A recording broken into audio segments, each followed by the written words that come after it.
નમસ્કાર મિત્રો દેશ અને દુનિયાના સુપરફાસ્ટ સમાચારમાં તમારું સ્વાગત છે।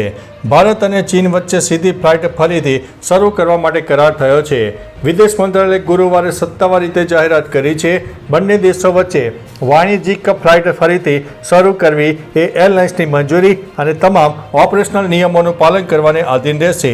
આ પછી એરલાઇન ઇન્ડિગોએ પણ જાહેરાત કરી છે કે તે 26 ઓક્ટોબરથી ભારત અને ચીન વચ્ચે સીધી ફ્લાઇટ શરૂ કરશે। મિત્રો, અન્ય મહત્વના સમાચારની વાત કરીએ તો 15 વર્ષીય કિશોરીનું હાર્ટ એટેકથી મોત। હિંમતનગરમાં ચોંકાવનારો બનાવ બન્યો છે। 15 વર્ષીય કિશોરી રાજવી દવેને હાર્ટ એટેકથી મૃત્યુ થયું છે। નાહીને બાથરૂમમાંથી બહાર આવ્યા બાદ અચાનક ઢળી પડી। તરત જ ખાનગી હોસ્પિટલમાં લઈ જવાય, પરંતુ પહોંચતા તબીબોએ તેને મૃત જાહેર કરી છે। નાની વયે આવા અણધારા મોતથી પરિવારમાં શોકની લહેર જોવા મળી છે। નાના બાળકોમાં હાર્ટ એટેકના કેસ વધતા જાહેર જાગૃતિની જરૂર છે। મિત્રો, અન્ય મહત્વના સમાચારની વાત કરીએ તો છોટા ઉદેપુરમાં ગેરકાયદેસર રેતીનો જથ્થો જપ્ત કરવામાં આવ્યો છે। છોટા ઉદેપુરમાં જિલ્લા કલેક્ટર ગાર્ગી જૈનના માર્ગદર્શન હેઠળ ખાણ ખનીજ વિભાગ અને મામલતદાર કચેરીએ સંયુક્ત કાર્યવાહી હાથ ધરાઈ છે। અલસીપુર અને ગુડા ગામમાંથી ગેરકાયદેસર સંગ્રહિત સાદી રેતી જપ્ત થઈ છે। કલેક્ટરે સ્થળ મુલાકાત લીધી હતી। ગુજરાત ખનિજ નિયમો 2017 હેઠળ કડક કાર્યવાહીની સૂચના આપવામાં આવી છે। 2 દિવસમાં 4 ડમ્પર અને છેલ્લા 6 મહિનામાં 30 ડમ્પર પકડાયા છે, જેમની સામે દંડની કાર્યવાહી થઈ છે। મિત્રો, અન્ય મહત્વના સમાચારની વાત કરીએ તો ગુજરાતના માથે ફરીથી વરસાદની સિસ્ટમ સક્રિય। અંબાલાલ પટેલની મોટી આગાહી।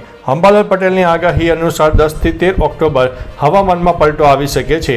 18 થી 23 ઓક્ટોબર દરમિયાન માવઠા જેવું વાતાવરણ રહેશે।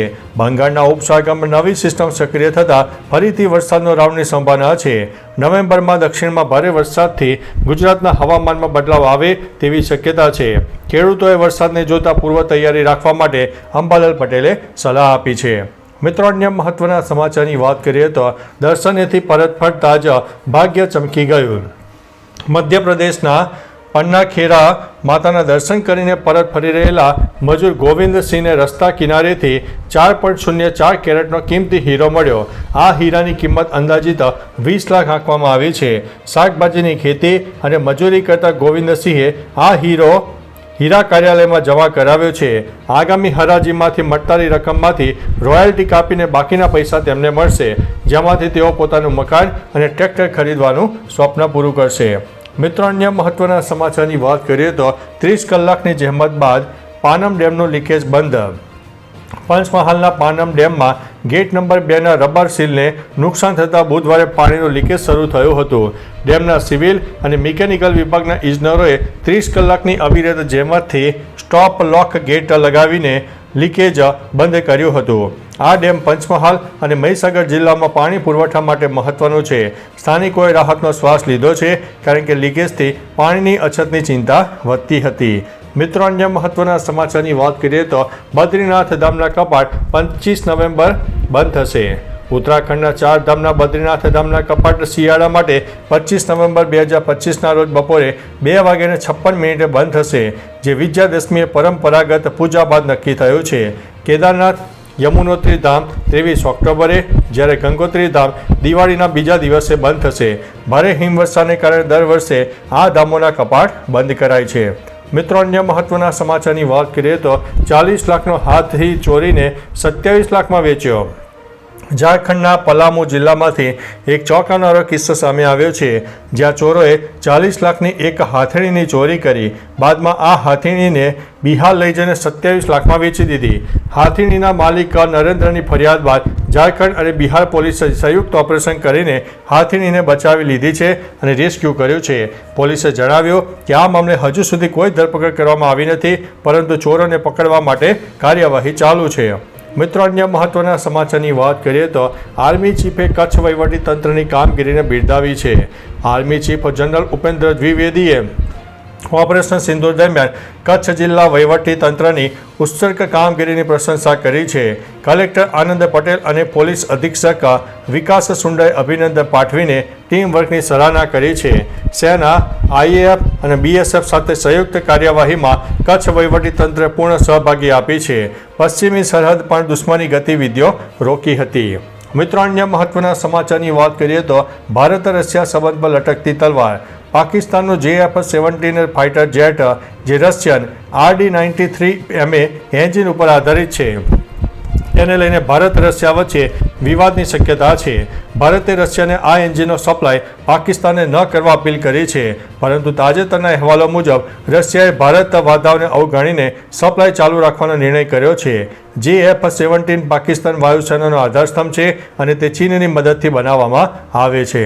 મિત્રો, અન્ય મહત્વના સમાચારની વાત કરીએ તો હવે આખી રાત ખુલ્લા રહેશે મોલ, થિયેટર અને દુકાનો. મહારાષ્ટ્ર સરકારે એવો મોટો નિર્ણય લીધો છે કે હવે દારૂની દુકાનો સિવાય તમામ વેપારીઓ એકમો અને દુકાનોને સપ્તાહના 7 દિવસ 24 કલાક ખુલ્લા રાખવાની મંજૂરી આપી છે. શ્રમ વિભાગે બુધવારે સત્તાવાર સર્ક્યુલર બહાર પાડ્યો અને જણાવ્યું કે દુકાનદાર અને માલિકની ફરિયાદને આધારે આ નિર્ણય લેવામાં આવ્યો છે. આનાથી મુંબઈ સહિત સમગ્ર મહારાષ્ટ્રમાં રાત્રિના સમયે ખરીદી અને મનોરંજનની સુવિધા મળશે.